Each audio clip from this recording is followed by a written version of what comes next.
भयावह सामूहिक बलात्कार की पीड़िता एम्स ट्रॉमा सेंटर के बिस्तर पर चुपचाप लेटी हुई थी और विचारों में खोई हुई थी। बाहर पुलिस का एक दल इस उम्मीद में इंतजार कर रहा था कि वह कुछ कहेगी जिससे उनके हमलावरों को पकड़ने में मदद मिलेगी। यह एक बिल्कुल ब्लाइंड केस था।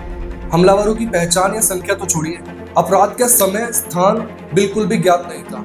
महिला को सराय काले खान में बुरी हालत में, दर्द में और बोलने में असमर्थ हालत में पाया गया था। चलिए आपको बताते हैं इस खौफनाक वारदात की सिलसिलेवार कहानी। नमस्कार दोस्तों, मैं आशीष संधू आपका बहुत बहुत स्वागत करता हूँ हमारे और आपके YouTube channel top crime stories में।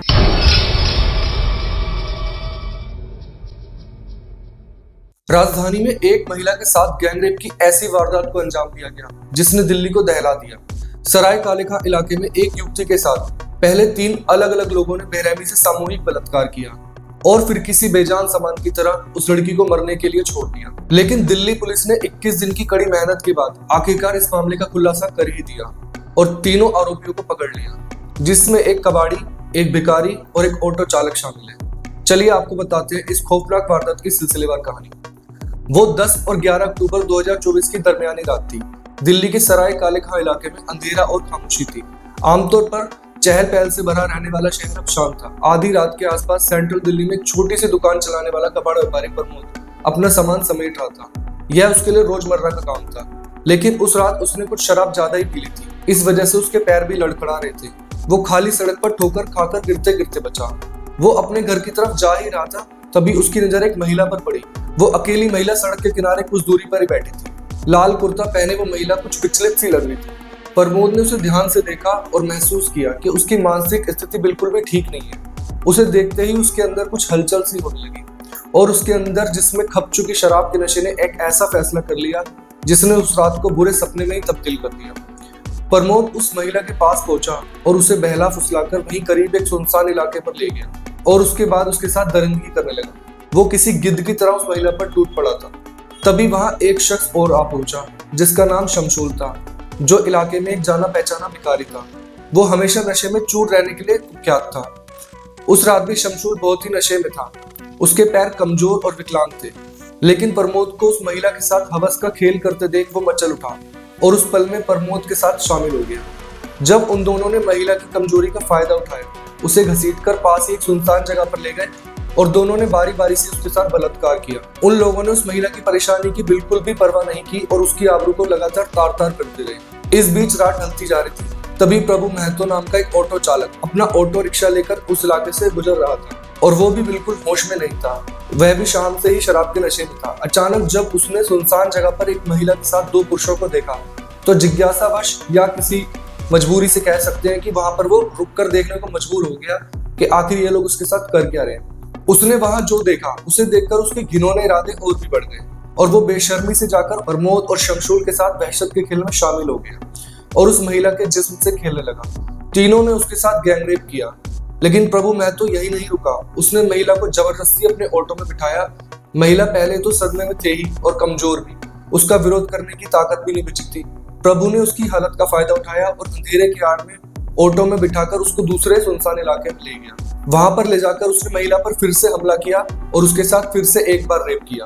इसके बाद प्रभु महतो ने ऑटो को सराय काले खां की तरफ वापस मोड़ दिया और वहां उसने महिला को सड़क के किनारे ऐसे फेंक दिया जैसे कि कोई फेंके जाने वाली चीज हो और रात के अंधेरे में वो अपना ऑटो लेकर गुम हो गया। रात के लगभग 3:15 बजे थे जब शहर में सन्नाटा था। दिल्ली पुलिस कंट्रोल में एक कॉल आई। कॉल करने वाला एक राहगीर था जो उस इलाके से गुजर रहा था। वो एक आर्मी अफसर था। उसने कॉल करके पुलिस को बताया कि एक सड़क किनारे महिला गंभीर रूप से घायल अवस्था में पड़ी है। उसने लाल रंग का कुर्ता पहना हुआ है और उसके शरीर से बहुत ही ज्यादा खून बह रहा है। ये जानकारी मिलते ही पुलिस की टीम मौके पर जा पहुंची और देखा कि वाकई में एक महिला घायल अवस्था में लाल कुर्ते में मौजूद थी। उसकी हालत देखकर कुछ साफ समझ नहीं आ रहा था, लेकिन यह साफ तौर पर जाहिर था कि उसके साथ कुछ दरिंदगी हुई है और मारपीट की गई है।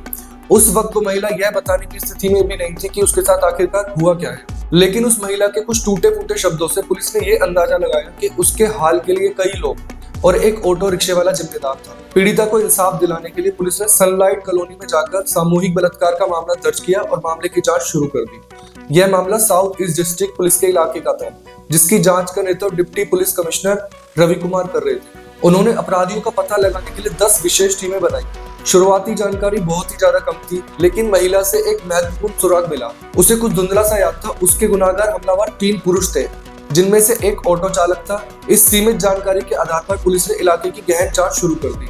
पहला कदम सराय कालेखा से करीब 10 किलोमीटर के दायरे में रिंग रोड पर हर संभव सीसीटीवी कैमरे की जांच करना था। अगले कुछ दिनों में पुलिस ने 700 से अधिक सीसीटीवी कैमरों की फुटेज खंगाली, ताकि संदिग्धों तक पहुंचने का कोई भी सुराग मिल सके। अपनी जांच में उन्होंने लगभग 150 ऑटो रिक्शा देखे, जो महिला की बताई गई जानकारी से मेल खाते थे। पुलिस ने इन टीमों में जाकर ऑटो चालक में से हर किसी को ट्रैक करने के लिए कठिन काम किया। पुलिस अधिकारियों ने फुटेज में देखे गए प्रत्येक ऑटो चालक के घर का दौरा किया, पड़ोसियों से पूछताछ की और पृष्ठभूमि की जानकारी एकत्र की। दिन हफ्ते में बदल गए, लेकिन जांच अटूट समर्पण के साथ जारी रही। आखिरकार अपराध के लगभग 21 दिन बाद टुकड़े एक साथ आने लगे।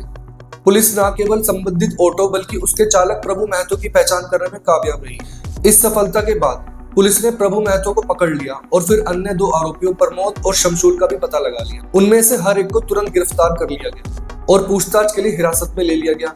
पूछताछ के दौरान तीनों ने अपने जुर्म को कबूल कर लिया। प्रमोद ने खुलासा किया कैसे उसने पहली बार महिला को अपनी दुकान के पास देखा था और नशे की हालत में उसकी कमजोरी का फायदा उठाने का फैसला किया था। शमशूल, जो कि मौके पर कुछ देर पहले ही पहुंचा, बिना किसी हिचकिचाहट के प्रमोद के साथ इस महिला के साथ जघन्य अपराध में शामिल हो गया और वो शराब के नशे में भी था। दोनों पुरुषों ने महिला को सुनसान जगह पर घसीटने की बात को स्वीकारा, जहां उन्होंने उसके साथ बलात्कार किया। जब मौके पर प्रभु आता है तो उसने भी महिला के साथ मदद करने के बजाय उसका रेप किया और उसको ऑटो में बिठाकर एक दूसरी जगह पर सुनसान जगह में ले गया और उसने भी वही काम किया जो बाकी के 2 लोग कर रहे थे। उसके बाद उसने महिला के साथ मारपीट करके अंत में उसको सराय कालेखा के करीब सड़क किनारे छोड़ दिया। इस मामले ने पूरे दिल्ली शहर को हिलाकर रख दिया था, जिसे एक बार फिर महिलाओं के सामने खतरे को उजागर किया। मूल रूप से उड़ीसा की रहने वाली पीड़िता कुछ महीनों से ही दिल्ली में रह रही थी और अपने परिवार को बताए बिना ही वो दिल्ली आई थी। अपने दर्दनाक अनुभव के बावजूद वह पुलिस को आरोपियों के हुलिये से जुड़ी जानकारी देने में कामयाब रहती है। इस वजह से तीनों आरोपी एक एक करके पकड़े गए। दिल्ली पुलिस ने न केवल तीनों दरिंदों को पकड़ा, बल्कि इस वारदात में इस्तेमाल किए गए ऑटो रिक्शा को भी जब्त कर लिया, जिससे पीड़िता को इंसाफ दिलाने में अहम सबूत हासिल हुए। जबकि तीनों आरोपियों के खिलाफ सामूहिक बलात्कार सहित गंभीर आरोपों के तहत मामला दर्ज किया गया। इस दौरान पीड़िता को जो सदमा पहुंचा है, उसका असर लंबे वक्त तक कायम रहेगा। तो दोस्तों, कुल मिलाकर आज की हमने घटना से ये सीखा है कि सबक एक को, लेकिन सीख बाकी सबको, और हमको इस घटना से कुछ सीखने की जरूरत है। महिलाओं के सशक्तिकरण के लिए कुछ ठोस कदम उठाने की जरूरत है। तो फिर मिलेंगे किसी और सच्ची घटना के साथ। तब तक आप अपना बहुत ख्याल रखिएगा। नमस्कार।